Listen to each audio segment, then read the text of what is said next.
little bit of feedback there. Well, thank you, everybody, and I'd like to welcome you all to this meeting of the Joint KNC and Westminster Health and Wellbeing Board. I'd like to make reference that the last meeting was hosted by Westminster, and I propose that I lead the discussions for this Health and Wellbeing Board meeting. I'd like to ask the Westminster Chair if that's permissible. Thank you very much indeed. Could I ask the Westminster members if they approve the proposal that Councillor Kamali chairs this meeting? If anybody like to, if anyone dissents, then please let us know. Silence is golden, and I too would like to ask the RBKC board if they approve this to the similar effect. Give it a couple of seconds, but if I don't hear anything, good. Okay, so I'd like to point out that in line with government guidance, everyone should be staying at home except where absolutely necessary, and as such, this meeting, along with many others, is being held via Microsoft Teams, and participants are joining remotely. The event is also being streamed live on YouTube, and members of the public and the media are welcome to remotely follow the meeting and listen to the discussions. Committee papers for this meeting are available on our websites and via the calendar.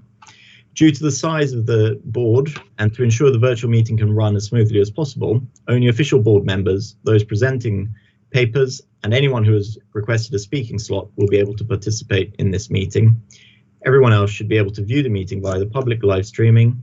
Any questions from the public have also been submitted in advance to ensure public accountability. And now a little bit of housekeeping. All participants' microphones should be muted unless they are invited to speak.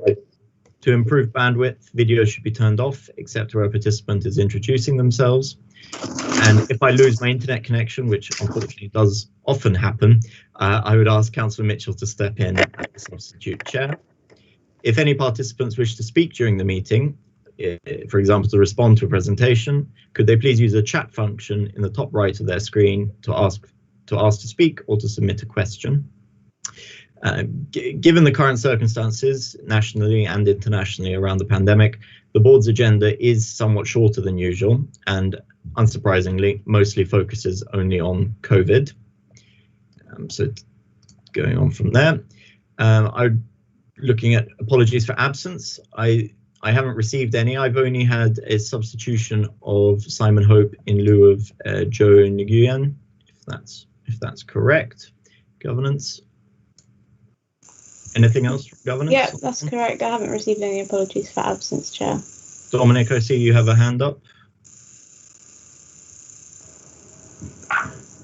Yes, Chair. Just to say, I'm here for Leslie Watts, Chelsea and Westminster. So thank you. Thank you. Welcome. And Janet, also your hand is up. Do we have? Yeah. Yes. It was just to let you know I'm here for well, in my capacity, but will be replacing Louise Proctor for the item on the agenda. I'm the Chief Operating Officer for West and Central CCGs. All right, thank you very much. So lots of substitutions, but and absences. Thank you. And could we note those, please? As for declarations of interest on item 3, I'd ask if either of the board members or officers have any interest to declare in respect to the items discussed. I'm going to take as read that we all have an interest in the vaccination programme. But if anybody else has anything, please do let us know. I see a question in the chat. Philippa Johnson replacing James Benson as well. Any other declarations of interest?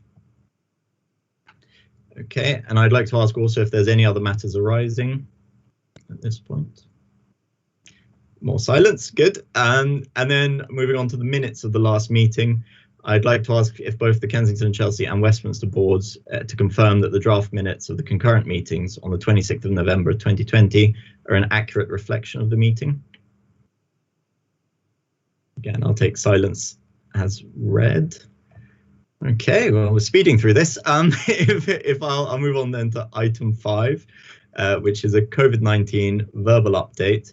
I think it absolutely goes without saying that we're just incredibly thankful to all of our partners here. This is clearly unprecedented, and I don't think words really are enough to say thank you to all the work that everybody is putting in, from councils to our NHS partners to the public to everybody, frankly. But here we go. I'll pass over now to Russell Stiles, Director of Public Health for Kensington and Chelsea.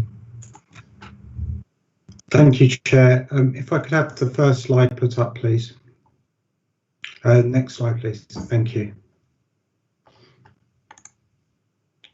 So locally in the borough, after a period of very sharp growth in rates from the second week in December, driven by the new UK variant, which now constitutes more than 90% of cases in both boroughs, the case rates of COVID-19 have been falling steadily since early to mid-January. This is consistent with what has been observed at London level from a very high peak and following wider restrictions introduced in early January.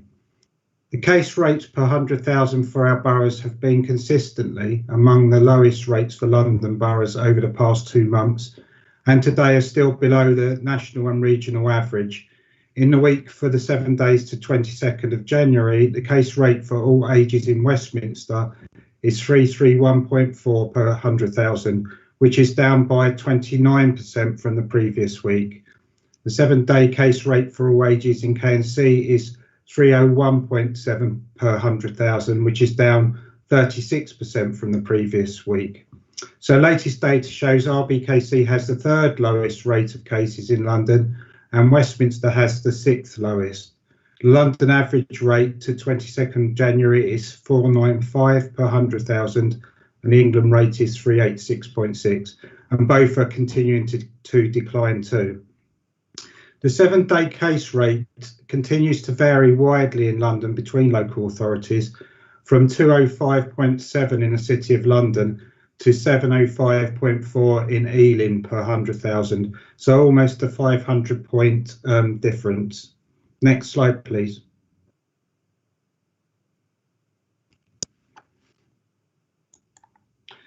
So this map shows a slightly different picture, but there are many similarities in where boroughs sit across London. This shows the 7-day case rate in people aged 60 and over, and this is important to track as the 60 pluses as an age group far more likely to be hospitalised and have more severe morbidity, illness, and sadly more likely to die. So it provides some indication of the likely pressures on health and social care, for example, moving forward. Again, Ealing and Hounslow have the highest rates for London boroughs. The case rate for those aged 60 plus in Westminster is 320.9 per 100,000, which is down over 1/3 by 35% from the previous week. And the case rate for those aged 60 plus in K&C is 301.7 per 100,000, also down just over 1/3 and by 34% from the previous week. And again, the latest data shows RBKC has the 3rd lowest rate for those aged 60 plus cases in London, and Westminster has the 6th lowest rate. So to summarise, I've highlighted these slides for board, as I did for the last board, to note that geographical variation is and continues to be a key feature of the London epidemic picture, even as rates drop. It is important to bear in mind the rate of decline is not even borough to borough. So despite our falling rates locally, a good degree of vigilance is still required, because in particular, the boroughs with the highest rates for London are all near neighbours now in northwest London, namely Ealing, Hounslow and Brent. And although at the current time the rates in these near neighbours are continued to move in the right direction, the drop-off for Ealing and Hounslow for those aged 60 plus, for example, is a continuing area of concern, with a fall of 13% from the previous week, from which are very high peaks. This would indicate that there will continue to be intense and sustained pressure on health and social care in northwest London into February. We do look to be over the peak and a very high peak, but rates are not dropping suddenly. There is a slow and gradual decline day by day. At least locally in both Westminster and RBKC, the current epidemiological picture is showing very good signs of improvement. The caveat is we can't be complacent because of what is happening more slowly in some outer parts of northwest London highlighted. Current epi would indicate that we still have very high rates into February and March, but we look to be over the worst point of this pandemic in Westminster and RBKC, and there's very positive indication rates will continue to steadily fall from this point on. I'll stop there. Thank you, Chair. Thank you, Russell. It's a positive picture, and I now put it to the floor for any questions for Mr. Stiles.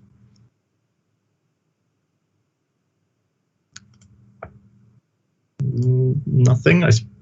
Councillor Rendell. From you. Oh, thank you. Thanks for that, and thanks for the update there, Russell. It's really appreciated. Do you think the decline of the rates is solely due to the lockdown we have, and especially, of course, kids being home and being homeschooled, or do you think it's a range of policies and processes we've got in place?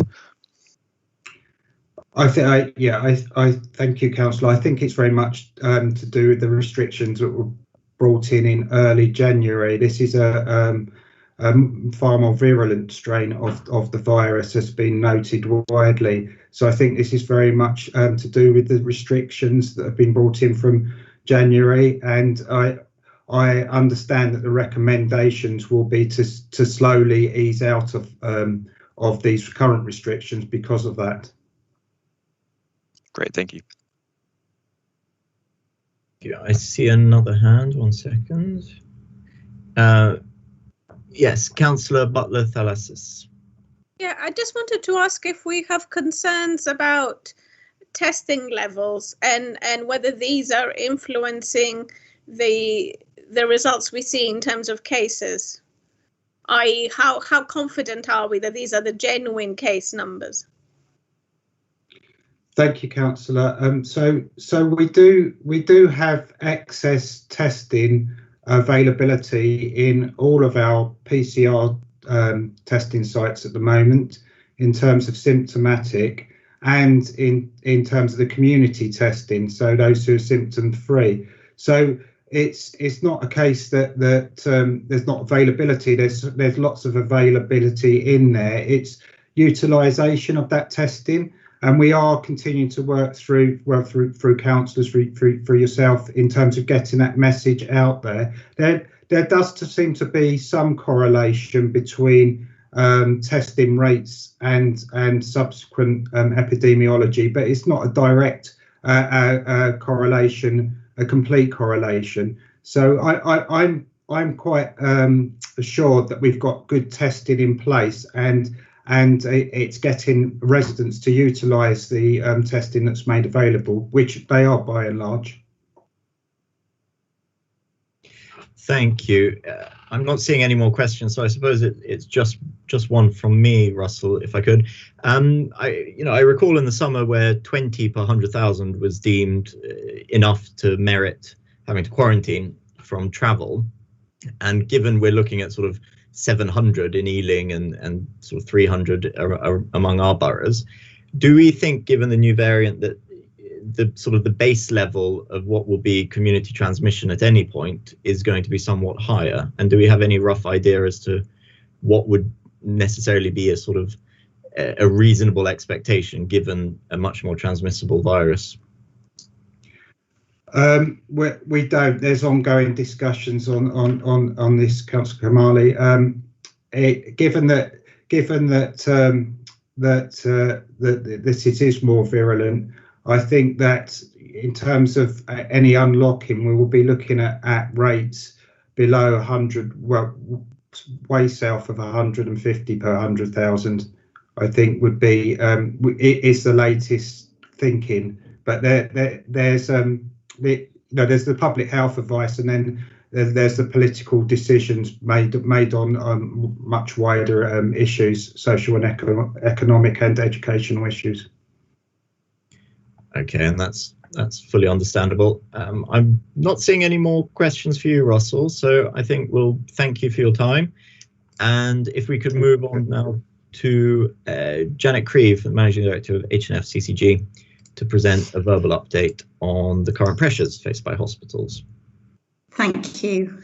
I'm going to just go through a few sort of facts and figures, and although it will focus a bit on the hospitals as required, it's slightly broader than that, because obviously as a system, it's also the response from both our community and our primary care services that are all part of the overall. So I'll focus on the hospitals, but then just touch on other elements. And I know I've got colleagues present who may want to add some detail or be able to answer any of the questions that do come up. It was just for the board to note that there's been a 5-fold increase in COVID positive patients admitted to hospital since November across North West London, and just over half of all the patients in our hospitals in North West London are COVID positive, and roughly that is around 1,500 patients, and of those sort of 300 or just 330 roughly patients are in critical care. And we're anticipating, and we've just heard about the figures and sort of prevalence at the moment, that we're expecting this pressure to continue. And although the number of new cases per day is stabilising or slightly dropping, it's still at a very high level. And our 7-day rolling average is still about 2,500 per day. Again, we've just heard about the community infections. We know that those have increased significantly over the last few weeks in the older age group across all of our North West London boroughs, and 60% of our COVID positive patients in hospital beds are age 65 or over. Alongside all of this, our COVID-related 111 calls have increased steeply, so that just indicating the sort of pressure that we are seeing in the system. The other thing that is a significant factor in terms of our delivery is our staff sickness. And since the beginning of December, our COVID staff absence has also increased. It's sort of risen from 2% to 4%. This is now reducing again. We're seeing a reduction in that, which is positive, and is continuing to be closely monitored. So across North West London, the hospitals have all increased their general acute beds and also our community beds. So we have we've also more than doubled our critical care beds that have risen from 176 beds to over 350 beds to meet the current capacity. If we've also used transferring patients around the system to make sure that the beds that we have available to us are in the right place for where the demand and surge is happening. So our acute mental health community trusts, 111 and all of our GPs all work together, meet daily in order for us to manage the system, understand where the pressures are and respond accordingly.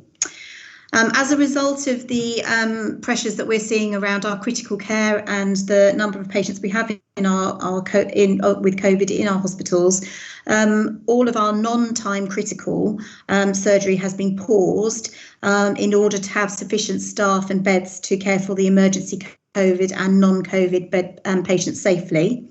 And we are still treating the time critical surgical patients equally across North West London. So again, using the resources that we have to make sure that there is equity of access.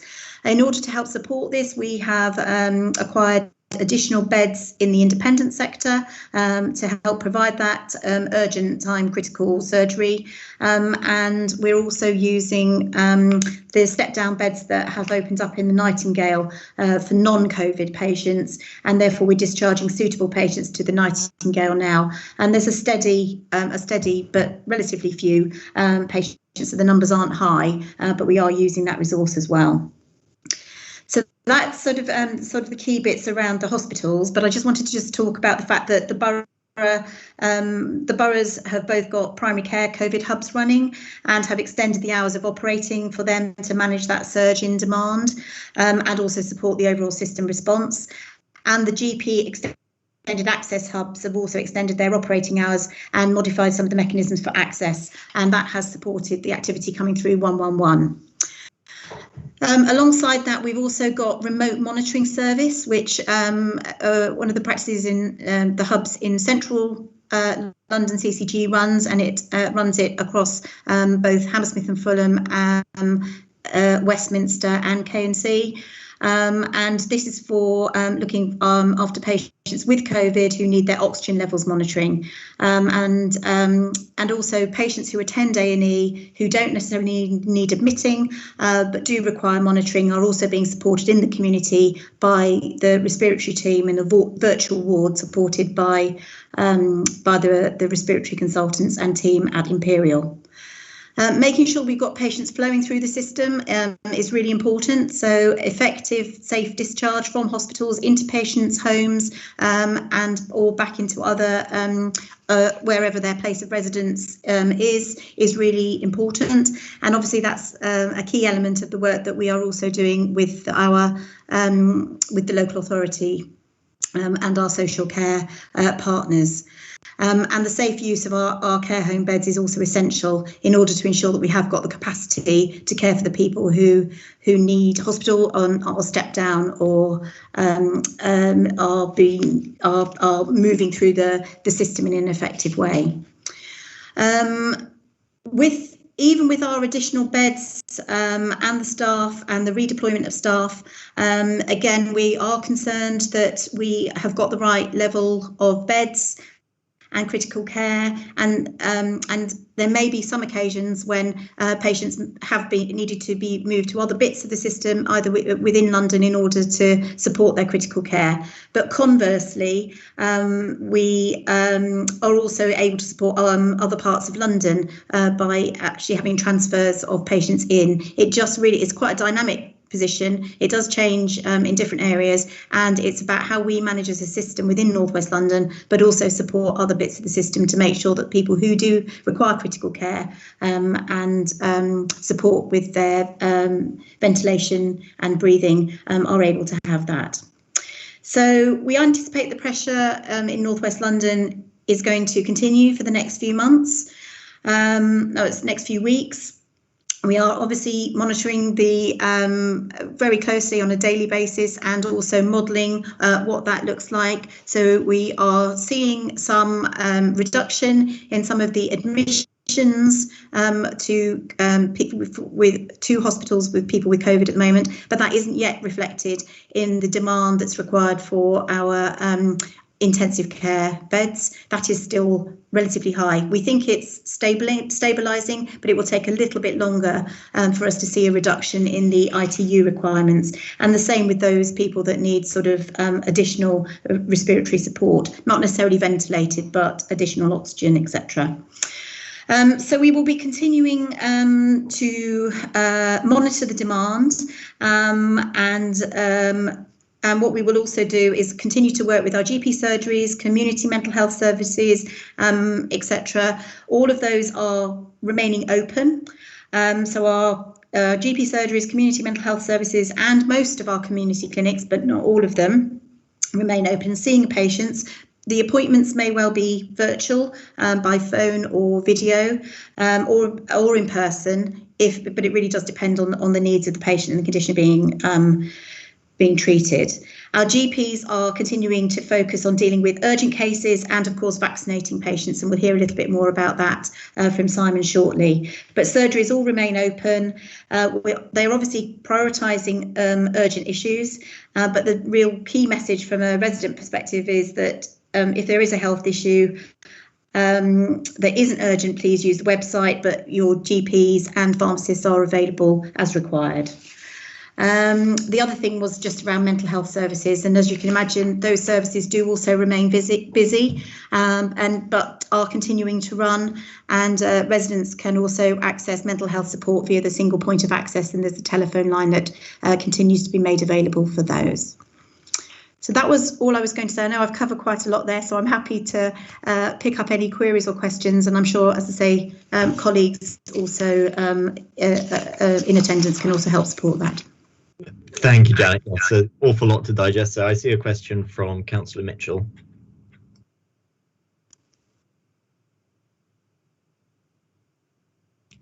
Thank you, Chair. And thank you, Janet, and your colleagues for all the work that you've been doing. It's a very useful update. Obviously, there will be concern in the community about the catch-up work that you and your colleagues will have to do in the months to come. Could you give some examples of what are defined as time critical operations versus non-time critical operations, to give us an idea about what type of work is being delayed at the moment? I'm happy to defer. I know I've got a couple of clinical colleagues on the phone who might be able to give you a little bit more detail about that. But certainly what I was referring to was obviously any urgent, anything that comes in as an emergency that requires immediate treatment, and also where there are particularly cancer-related surgeries that again are very time critical. Those are the ones that would be being prioritised at the moment. I didn't know whether, oh, there you go, Neville has said he's happy to respond if that gives you a bit more of a clinical perspective. Okay. Thank you. Yeah. I mean, essentially, time critical ones will be cancer operations and diagnostic procedures. So if somebody is thought to be at danger of having a cancer, they will be referred in as normal on a 2-week wait, and they will undergo whatever procedure is necessary in that time to diagnose. And if they are found to have a cancer and surgery is the option, they will be prioritized for that, and that should not wait.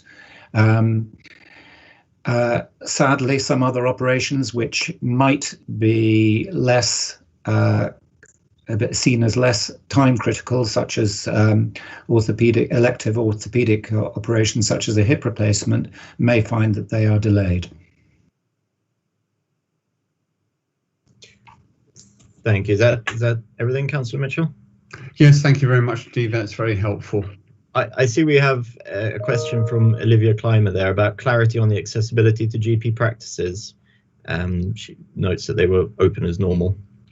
Good, thank you, Councillor Janet. Could I just clarify? I think I caught that you are saying that GP practices are in theory open as normal, or I just want to make sure to clarify if that's the case or not, because I know the sort of various levels of being able to get through to a practice and not to phone about about vaccination. So just because it was a lot of information, I wonder if you could just clarify, please. Yes, just to reiterate, and again, either Andrew or Neville might want to reinforce that, but absolutely, all GP practices are open and operating as normal. We're just asking patients not to phone up and chase about their COVID vaccination, because that obviously just it's just around, again, impacting on the access for other patients around that, and asking people to wait for the communication that they will have about that. But absolutely, all practices are not only open in theory but in practice, and we've also got the extended hours, extended access clinics that are available at weekends. Individual practices will also be prioritising urgent and managing urgent issues within the practice as well, and there are more likely to be, again, increased number of virtual either telephone or video appointments, and fewer in person. But again, that will be dependent on the clinical needs of the individual. Andrew or Neville, I didn't know whether there was anything else you wanted to add from a GP perspective. No, I mean, just to confirm what you've said, Janet, that that we are open, so patients should be coming to use their GP rather than calling 999 or going to A&E. There will be some routine things that we may have to postpone a bit longer than normal, so filling in forms or writing letters might be postponed for later, but we'll make sure we do all the urgent and essential stuff on the day. Including things like cervical screening and immunisations as well. Thank you very much, Janet. That's really helpful. I wonder if we could do something around an answer phone message on GP practices. So when people are ringing in, there is an answer phone message about that, but we'll very happily share that message about that expectation and consistency and how important it is for people to still use their GPs appropriately. Thank you very much. Thank you. I see we've got a question from Councillor Butler-Thalasis again. Thank you. It's just following on from Councillor Mitchell's question. I just wanted to clarify. So at the moment, are all operations that are meant to happen within 28 days happening? And were they cancelled earlier on in the month? And if so, have these been done now? Has there been sufficient catch-up? Janet, do you want me to answer? I would love you to. Thank you, Andrew. Okay. I was just going to say you're probably best placed. Yeah, well, yeah, and you too. But so there is an increasing, well, there is a waiting list that sadly is getting longer. So a lot of the national targets around when patients would be seen or operated on might be slipping, apart from in those areas which are kind of critical, which includes cancer care, heart surgery, and maybe strokes and things as well. But just to reassure you that every referral that's made or every patient that attends A&E that might need follow-up is prioritised according to a strict and agreed range and guidelines by the consultants across North West London. So they're kind of categorised into various levels of concern, and those in the highest levels are prioritised through the system as normal. Others are kind of kept on a waiting list to be dealt with later on, but they will be reviewed regularly to see if their situation is deteriorating as well. And patients, when they're referred from their GP, should be being advised by their GP that they will have an extended waiting time compared to normal, but to come back to them if their situation changes so that they can update the consultants at the hospital. Is that helpful? Thanks. It is helpful, but I suppose it's not completely clear. But I think what you're saying is that operations that were meant to happen within 28 days are now reprioritized according to how urgent they are. Is that right? Yeah, that's correct. And the waiting list is monitored, but weekly, so that we're aware of what's going on. And then when we go into recovery, we can make every effort to catch up afterwards. Okay, thanks very much. Just wanted to add one more point about GP practices being open, is in that there is still feedback from patients that some GP practices are asking them to get hold of them through an app rather than through the telephone, and that can be very difficult for a lot of patients. Thanks. Thank you. I don't see any further questions on this one, so I'd like to thank you, Janet and Andrew, there for your answers. Oh, Dominic, I see your hand just shot up as I said that. Sorry, go ahead. Thank you, Chair. I just wanted, whether it would be helpful, and I'm happy to keep it really punchy, to give a very brief update from the hospital perspective directly, which we'll touch just to give, seeing as I'm online. Partly because actually we are seeing, as Russ was saying, to triangulate a reduction in the numbers of patients now occupying beds with COVID. We've actually seen about a 25% reduction in patients being admitted in the last 12 days from our peak about 12 days ago, which I think triangulates with the position on reducing rates of infection. What I would want to emphasise, however, is this remains a really acute and powerful virus. Nearly half of our patients now are either in our extended ITU facilities or in our purpose-built respiratory units. So the acuity of the patients remains really, really high. And the second thing I want to emphasise, I suppose, is that there isn't, as far as we see it, any evidence that the infection, I'm not quite sure the right word here, how virulent the virus is reducing. We are still seeing quite high rates of staff sickness as a result of that, actually about 6-7%, as opposed to sort of 3-4% that Janet was saying. Now, partly that's because we are lateral flow testing our staff twice a week and making sure that there is no risk. We are really being quite risk averse in terms of symptomatic and asymptomatic members of staff being on the wards, because we do not want to increase the risk of infectiveness. But I think it come back to the very first question about, is some of this down to the lockdown? And I think part of that, the answer has to be yes. And in a way, that's quite a worry. It's great that it's succeeding, but it's quite a worry that actually that remains the most effective method. On a more positive note, just to finish, and this is the Health and Wellbeing Board after all, we've spent quite a bit of time with our staff constituency on supporting their health and wellbeing, and some quite useful reflection on that, particularly on the psychological support that we're now looking to offer, mental health, first aid, etc., as well as things and the great support we're receiving from colleagues in the community about food and other philanthropic donations. And staff morale remains pretty high, considering we've been at this for nearly a year now, and people are tired and need a break. But actually, that element, many more staff are cycling to work or making their way to work. So there are potentially some quite long-term interesting aspects for the Health and Wellbeing Board to consider going forward. And likewise, I'm happy to take any direct questions. Thank you. I haven't seen any jumping up. I think just before we close this, I'd just like to ask myself, really, is presumably the vaccination program has continued amongst the hospitals. Are we seeing yet, it might be too early to tell, but given the number of staff sicknesses which are attributed to COVID, are we seeing that figure fall at all now that there is vaccination among them? So we haven't yet, partly because, of course, we're looking at the first vaccine of the two, so it's not a complete program yet.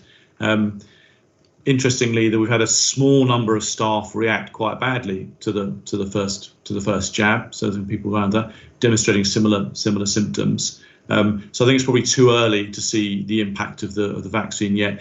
Encouragingly, however, last few weeks we've seen a lot of care home staff, residents, and social care staff coming into for the programs as well. So we're beginning to get that spread across all of our constituencies now. Okay, thank you very much. I think that takes us on neatly to our next item, which is the local vaccination progress. And I believe we have, yes, Simon Hope standing in for Joy Nguyen there. Thank you. If you could provide an update. Thank you, Simon. Hi, good afternoon, everybody. My name's Simon Hope. I'm the Borough Director for West London CCG, and I'm going to speak today on behalf of both West London and Central London, although obviously Neville is with us and may wish to add some specific Central London flavour, should I not do full justice to what they're up to.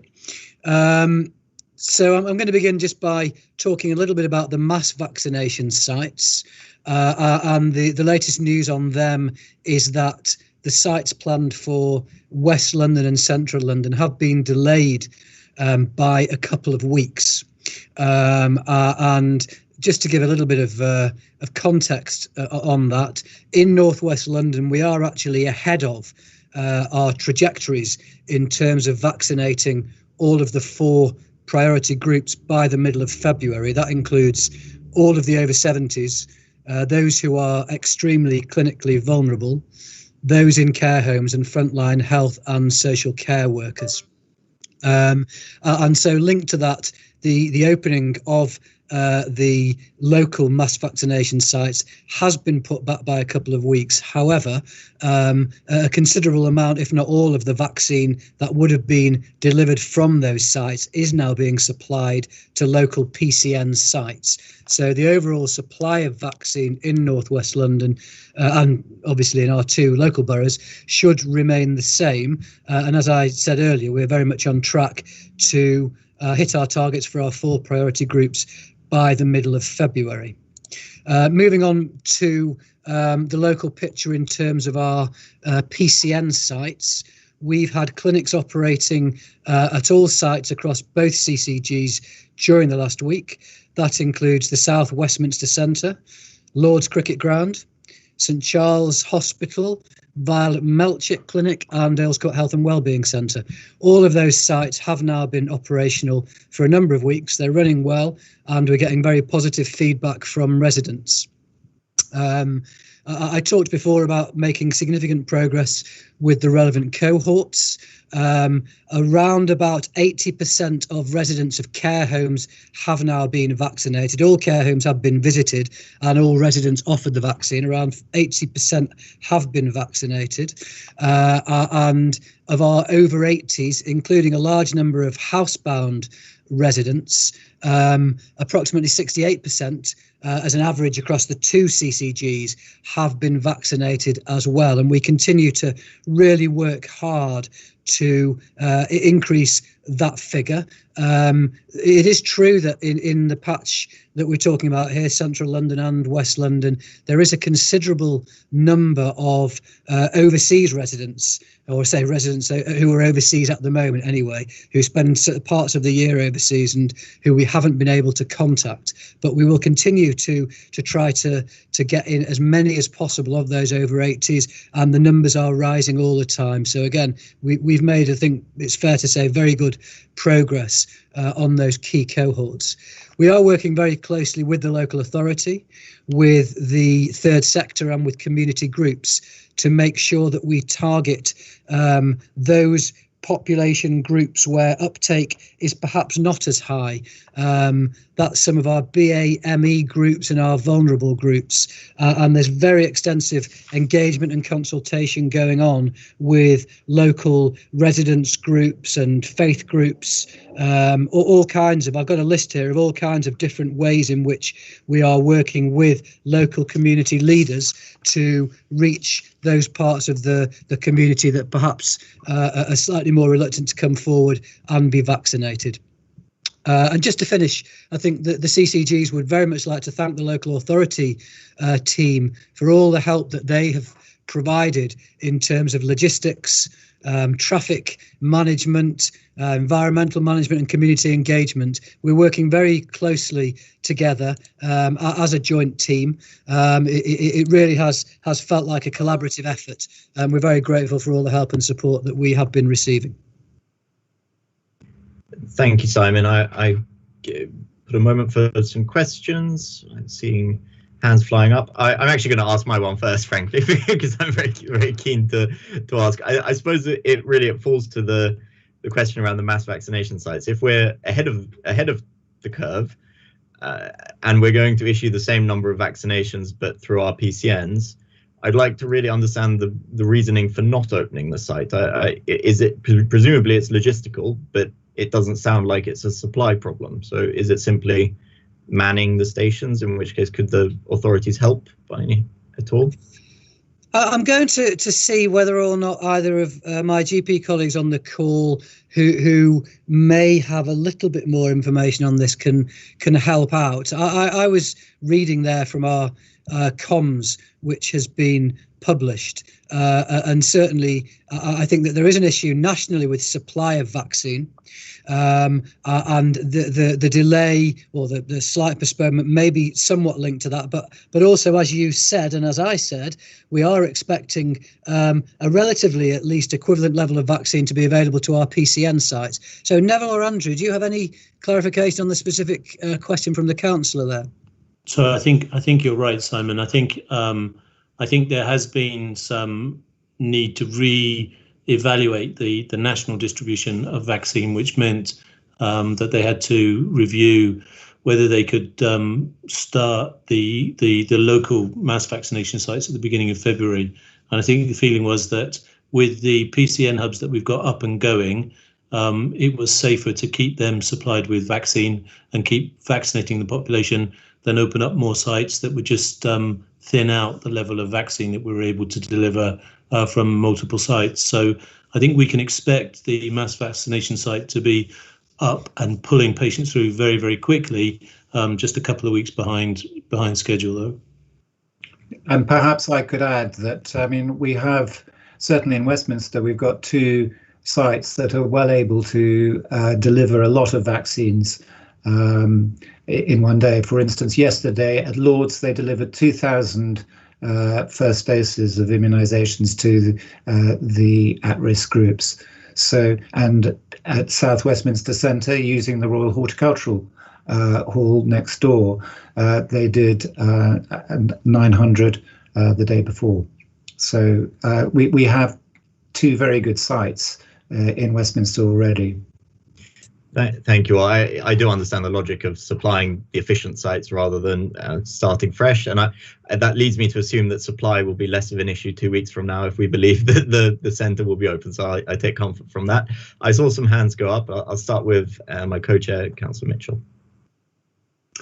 Thank you very much indeed, and thank you, Simon, for the update. It's very useful to have that, and also the comments from Neville and Andrew. Given where you say we are at the moment, and it's very encouraging to hear the delivery at Lords and also at the South Westminster Centre for Health this week, are you confident that all the top 4 priority groups, especially from my point of view, the care home staff and residents, will all be offered and the vaccination by the 15th of February, as is the government target? I think we are pretty optimistic that we will be able to be at target, if not close to it. We have already offered all our residents in care homes who are eligible the vaccine, and so we've vaccinated 84% of those. Some we can't vaccinate because they are either at the end of their life, or they have declined, or they've actively ill with COVID. The housebound we have visited and vaccinated, or at least by the end of today, we should have done 81% of those. The over 80s, we are still trying to get to the last ones to get up to the 80% target at least, and we are still offering it to everybody. And we are working with some of our community groups to try and get those who are perhaps more questioning about whether they should have the vaccine or not, and using just making sure that everybody is informed so that everybody can make the right judgment for themselves. For the other groups, I think that by the 15th, by the middle of February, to get to the over 70s and those who are clinically exceptionally vulnerable, that is a lot of patients, and it will be a lot of hard work. But as long as we get the vaccine, we can offer it to the to those groups. And with our sites, we have good opportunities to deliver. I would just say ditto for West London, obviously there as well. Excellent. Anything else, Councillor Mitchell? Or your... No. Okay, so Olivia, I saw your hand up as well. Thank you. To be fair, I think Neville might well have answered it. It was just around transport. There was talk, and there is some assistance being given with transport. I think it might be some. It's an issue that's rumbling away. I wonder if there could be some clarity of communication on that, and whether the frail are being helped to get to their appointments, because we're the people answering the phones on this. So if we could have a clear line, that would be most helpful. To be fair, I have flagged this in a number of meetings, as Nastrika has as well, but it would be helpful for others to hear. Thank you. Thank you. And I think Councillor Butler-Thalasis again, you've got a question. I see Dominic also, your hand is up, but I believe that might be old. Hi. I was hoping that there could be some indication as to what the difference in uptake rate has been between the wealthier wards and the poorer wards, so that we have some understanding of the problem. Also, again, going back to the travel issue that Olivia mentioned, I know that in West London CCG, patients over 65 who have access to My Care My Way can have access to an escort and transport to the vaccination site. But there is nothing similar, as far as I know, in Central London CCG, and it would be great if there was. Well, as far as the point about uptake rates across different parts of the population, obviously we're doing some quite detailed analysis of this. I can say, though, without putting slides on the screen, at a quite broad general level, that the numbers certainly do indicate that in our more deprived areas, uptake is lower. And I think that reflects the picture across the country that I'm sure we're all reading and hearing about. And, you know, we are certainly targeting those areas where people are more deprived and with lower uptake to really try to reach those patient groups in the way that I described earlier, to get them to come forward. But I'd certainly be very happy to come back to a future meeting and provide some more granular detail on that, if that would be helpful. Thanks very much. Sorry, I was just checking. Olivia, you've got your camera on. Have you had your question answered, or did you want to follow up? Sorry, no, you're okay. I was just checking. It's nice to see faces, but I sort of assume people want to talk. I've just got one. Sorry. Oh, sorry. Sorry to interrupt. I suppose I wasn't sure. I mean, the point about transport, is there a response about whether there will be a consistent offer, not for housebound patients, where I know that they will be vaccinated at home, but for people who could travel but are struggling to travel, and maybe because they have been self-isolating for nearly a year, find it difficult to do so? Well, as you mentioned earlier, we have a particular system in West London for My Care My Way patients and being escorted. As far as other sort of modes of transport are concerned, I know that they are being discussed. I was in a meeting earlier when there was talk of a bus in some part of London that's travelling around, picking people up and dropping them off at sites. I think that there is work underway to explore all kinds of options in relation to transport.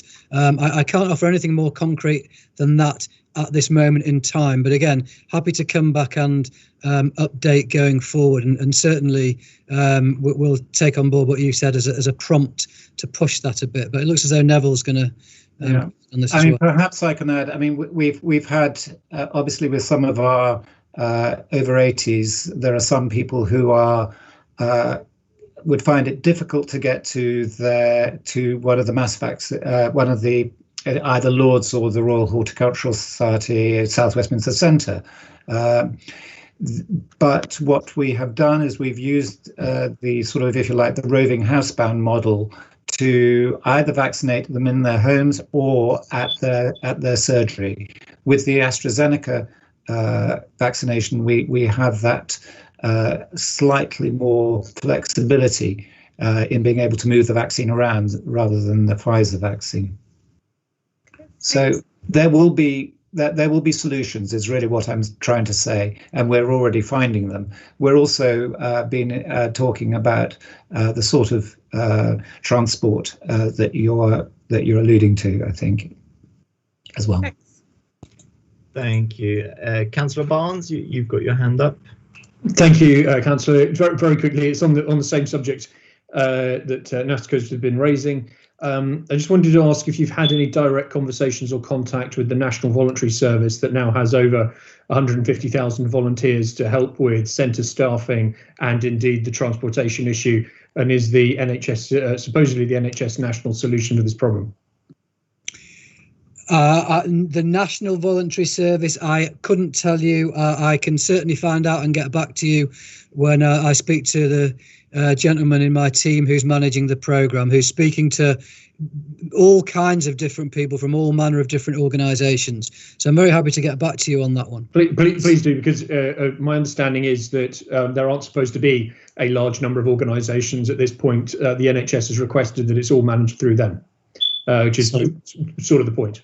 So I think some volunteers are being used. So I think the National Volunteer Service is being used in the mass vaccination site. So that's my understanding. So yeah. No, it's both things. So I've volunteered for that as a volunteer to work in the vaccination centres, but there's a separate strand of activity for helping people to get to vaccination centres as required. That's a different category, and it also with quite stringent guidance for the very obvious reasons that you're dealing with vulnerable people at this particular point until we get to the end of inoculations for those in groups 1 to 4, and actually why people are being encouraged not to support other mechanisms.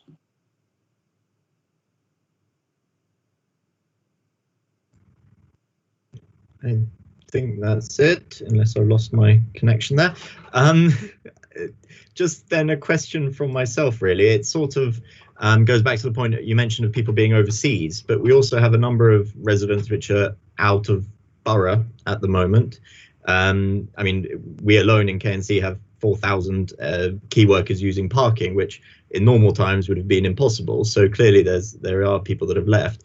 And I'm just wondering exactly, given that a lot of it is through post that they receive their call up, what sort of happens and what can we let our residents know how they will be contacted if they're not near where they are normally registered? What's the process for that one?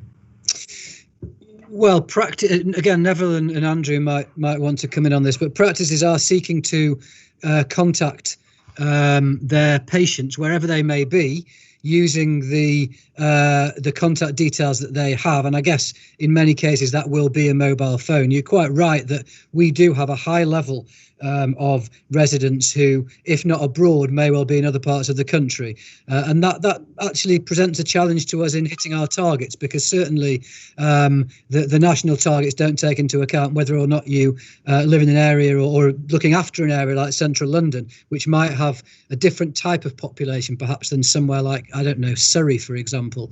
But it is also the case that mass vaccination sites will potentially cater for people who may be in other parts of the country and needing to be vaccinated. And my understanding is that mass vaccination sites will be sending letters out to patients living within a certain, or residents living within a certain distance. So I think that there's certainly a possibility that people located at the moment in another part of the country may well be contacted by a mass vaccination site and able to access vaccination there. But certainly practices are contacting their patients wherever they may be or seeking so to do. Thank you. That is helpful to know they'll receive that. I suppose one question that sort of naturally stems from that is, given that we're trying to hit the target by mid-February, if we know of any residents that for whatever reason are in those first 4 cohorts and haven't received any information to come forward, what would be the best place to direct them to? Presumably their local GP, but I'm just clarifying. Well, I'll ask Neville or Andrew to respond to that. I mean, we don't particularly, patients ringing up the GP practices is kind of being, they're being encouraged not to do that, and that they will be contacted by the practice. But I guess you're talking about people who might somehow be missed out on. So Neville or Andrew, do you want to advise on that? Sure. I mean, I think these are, luckily, these are now a minority, but they are, still a substantial number. We certainly in my own practice, and my practices also report that they're doing the same. They are contacting as many people as they can by telephone. If somebody who has not been vaccinated because they are in Surrey or wherever, if they need to contact the practice, I would hope that they would do that, even because they need to get their vaccination. So I would encourage them in those situations to do that. But I think that's about what we can do at this point. I think practices are phoning, they're sending letters, they're doing what they can. If they've got the wrong phone number, that is often a problem. Thank you. Yes, I thought that would be the case. Just good to have it clarified. Yes, I see. Well, hopefully, Councillor Butler-Thallis, that will answer your question as well. Okay, then. I think unless there's any further hands up, we'll now thank you all as well. Thanks Simon and his assistants for that one.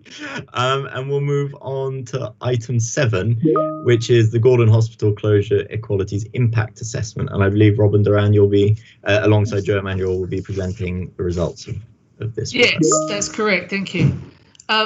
So I'll assume people that have read the paper, but I'll kind of point out some headlines.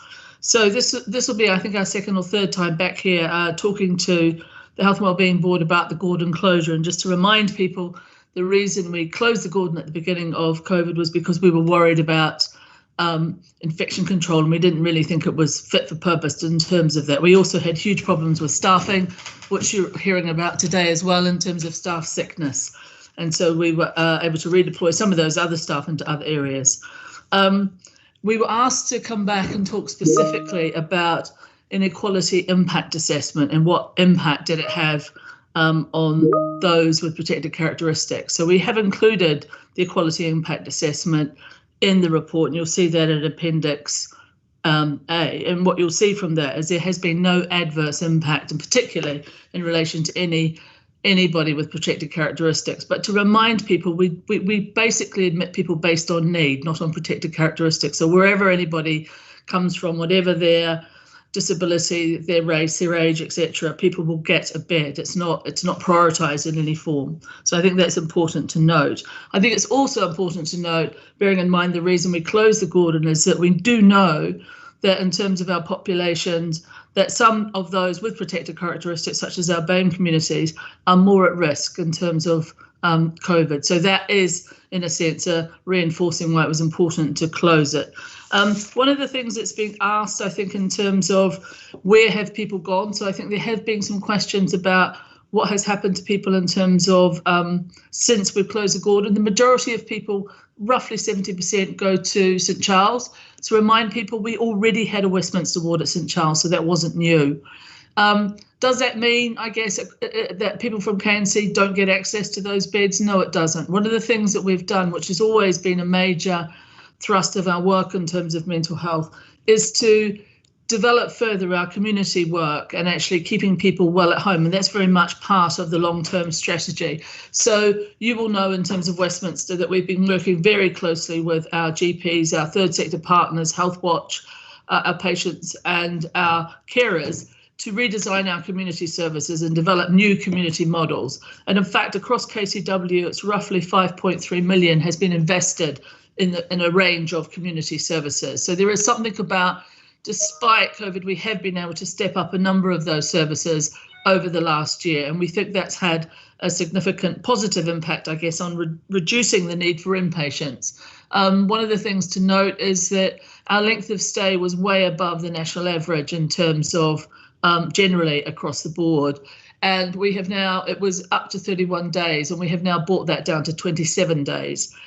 Which is much more in line with the national average. One of the things we've done is work very closely with our local authority partners and also looked at some step-down beds. So we frequently had a number of patients that were on inpatient wards that didn't need to be there, but they couldn't move on because there wasn't anywhere for them to go. So one of the things that we've done during this period is commission some step-down beds, and those are based in Battersea. We have also worked to commission some private beds, which we have at the moment in Elysium and the Priory. What we've tried to do wherever possible is move the people who are foreign nationals into the private beds, just so that people, wherever they can be closer to home. So we have at any one time between 14 and 18 foreign nationals in our beds, and a lot of them tended to be in either Westminster or in Hillingdon. So that's kind of important as well. So we're trying to make sure that people can get a bed as close to home if at all possible. If people are moved into the private sector, and at the moment, I think yesterday we had 4 people from Westminster that were in the private sector. As soon as we're able to, we bring them back close to home. Those private sector beds at the moment are commissioned in Surrey and Potters Bar. So that although they're not in Westminster, they're not 100 miles away. I think the work carries on in terms of transforming our community services, and there's more work around that. But of course, what's important is that we need to be thinking about what happens next when we come out of COVID in terms of our inpatient services for Westminster. We would be, of course, doing a full consultation around the Gordon. We're not expecting to reopen it, but we do want to look at what is it that our residents and our stakeholders want. So we have commissioned Health Watch, and we're working closely with Health Watch, and I'll get Joe to come in at this point to talk about some of the work we're doing to listen to the voice of service users and residents around what they are wanting. So I think it was probably this week, if not today, Joe, that we had some conversations around that. Do you want to come in there? Sure, yeah. So we're trying to make sure that we have an ongoing discussion, because although this is temporary, we do want to use this to think forward. And we had the first session today, which was an open forum, like a stakeholder Q&A session. And in fact, it was great. The Councillor Butler Thalassus, you were able to join, which was really appreciated, although we are obviously arranging a separate session directly for councillors as well, because we really recognise we need to have an ongoing debate. But we had the first session today. It was really interesting. We had some very thoughtful reflections from service users and carers and other stakeholders, very much bringing the voice to around their concerns around beds and travel, but also what the wider borough needs are for supporting mental health in patients' homes, as well as when they need a bed in a crisis. Just to add to what you were saying as well, Robin, is the step down beds that we started in Battersea has been a really successful, positive, allowed a much more, is in partnership with our voluntary sector partners. And so we've actually opened one in Westminster now as well. So that's just another thing to add. So next steps are that we carry on the conversation with our service users and care as stakeholders. We're obviously monitoring very closely in terms of where people are. And we will, as soon as we're able to, look at our consultation in terms of what happens next. Happy to take questions. Thank you. Councillor Williams, I see your hand, but I'll go to Councillor Mitchell as the co-chair first, if that's all right. Thank you, Chair, and thank you, Robin and Joe, for the update, particularly the work talking to service users and others. It is obviously really important that we get this right, because the issue of mental health is very much in everyone's mind during the pandemic. And it's very important that all types of provision for mental health is properly provided for. Joe, you mentioned that a bed close to home is important, and that's exactly why the communities in South Westminster, and particularly I'm thinking of my own ward, St James's, which is in SW1, that the concern is that the alternative provision is, in London terms, relatively far away. And though for short-term inpatient care, it might be all right for people to go to St Charles, but if they are going to have to be inpatients for longer, the further away they are from their loved ones, surely the longer it's going to take for them to recover. And so that's why we still have a high level of concern in South Westminster that the alternative provision is going to be at least as good in terms of its location, the provision we already have at the Gordon. No, I totally understand that. And that was something that was made very much loud and clear this morning around wanting us to think in recognition that the decision around the Gordon is obviously not final, it's temporary. But when we move towards consultation around what other community resource could be available in the south of the borough, thinking of alternative uses of the Gordon. But that certainly came through very loud and clear. And I think it's the reduction in length of stay stay that Robin referred to maybe doesn't sound very much, but it's been hard to achieve. But I think is actually testament to where, when we do thoughtful interventions in the community through the whole range of things we've done with our partners in the voluntary sector, but also the Coves, with the enhanced home treatment team, that it's not just around avoiding the bed, but actually making that intensive offer at times of crisis, which we know, as you're so right. I mean, obviously with this pandemic, the risk of mental health issues goes up and up. But we're seeing that some of those, I think, are actually paying dividends, because if we can avoid prolonged length of stay, I have absolutely no doubt that that's better for people's longer term recovery overall.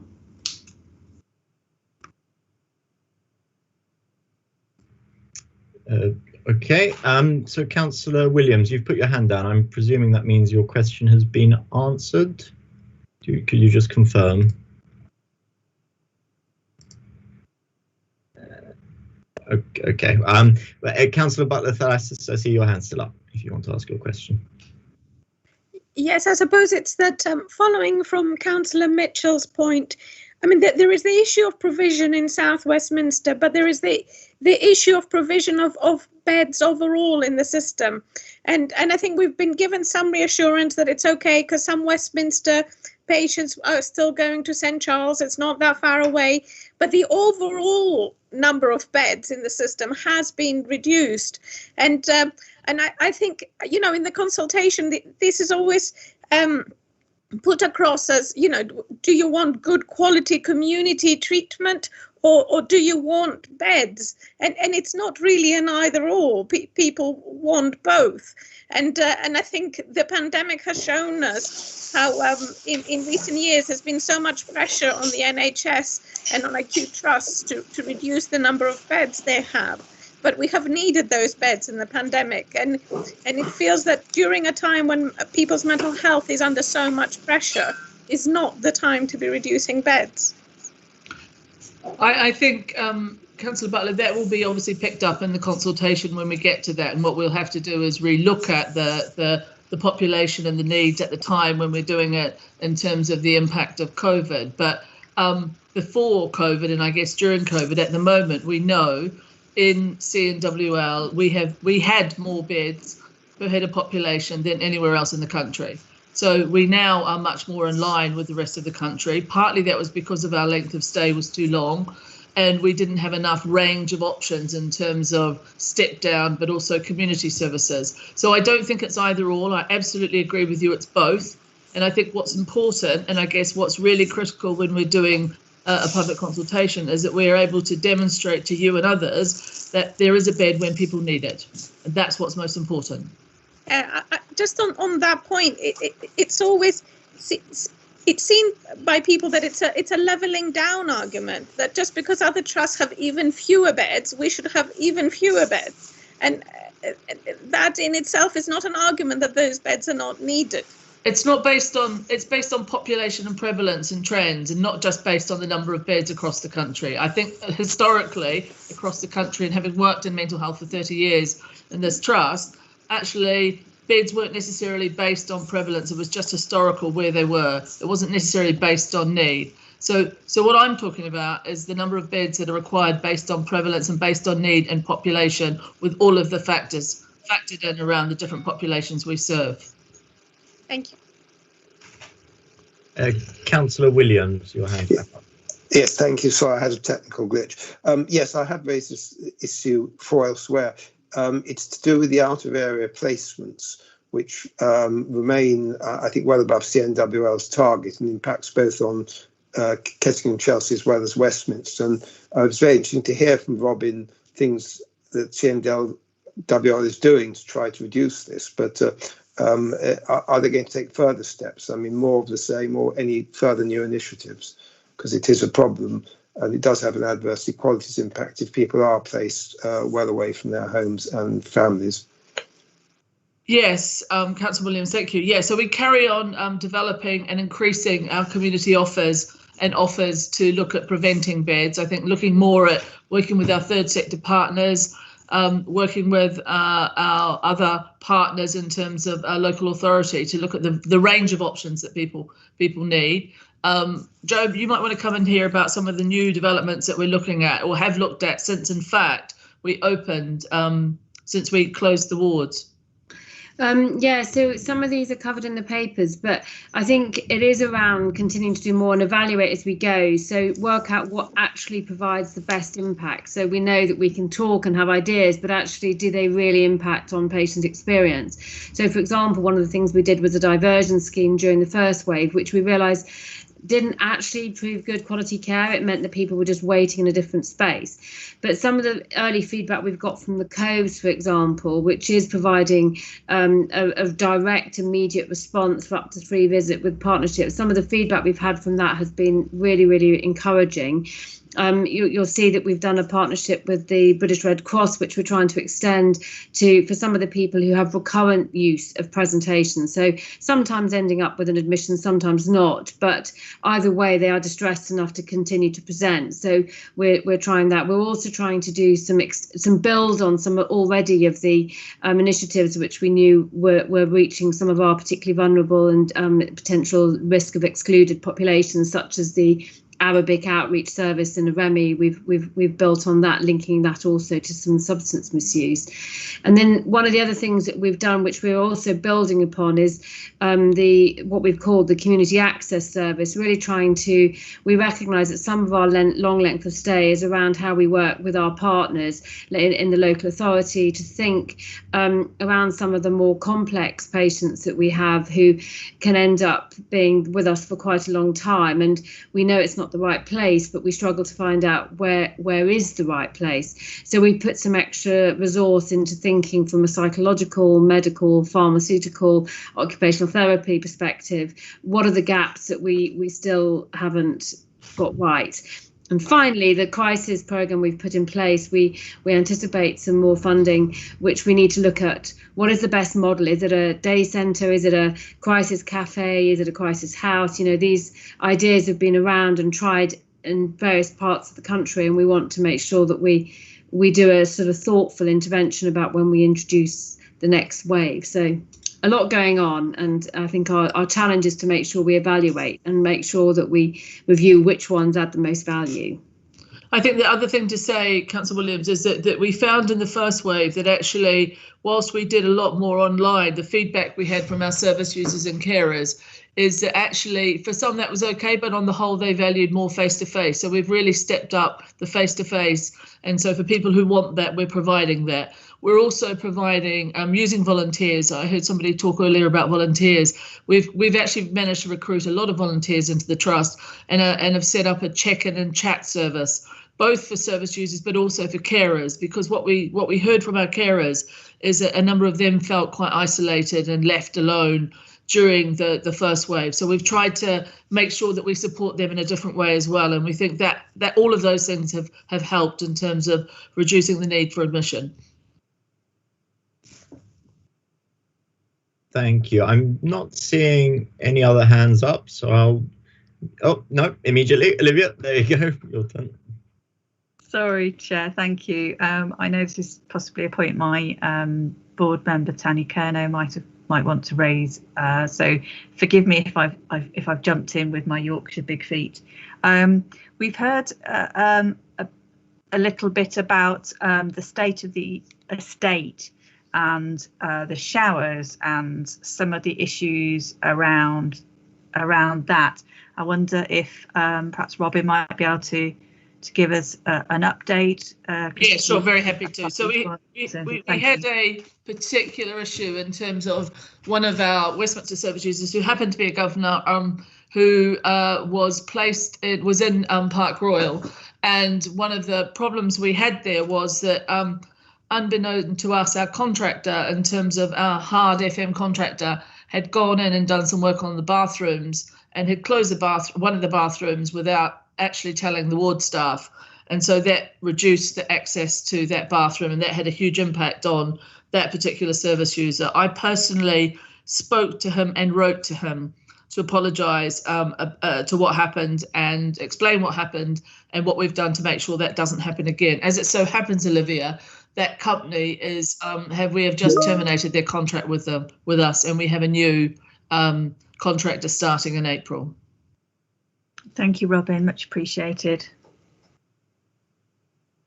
Okay, I'll do a final second for hands up, but it doesn't appear to be any.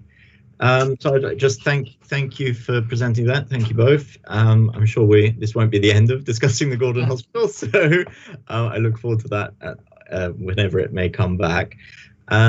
Is there any other business that anybody wishes to bring up whilst we're all together? Middle of a global pandemic? No other business? No hands? Nothing? Okay. All right. Well, then I suppose it leaves me just to simply thank you all for coming. It's been really interesting to hear what's going on, and I know just how busy you all are. So thank you for making the time to be here today. And I believe the next meeting is currently penciled in for the 25th of March. Which will be theoretically held in Westminster, but no doubt will be virtual once more. So I believe all that's left to say is thank you and goodbye to everybody.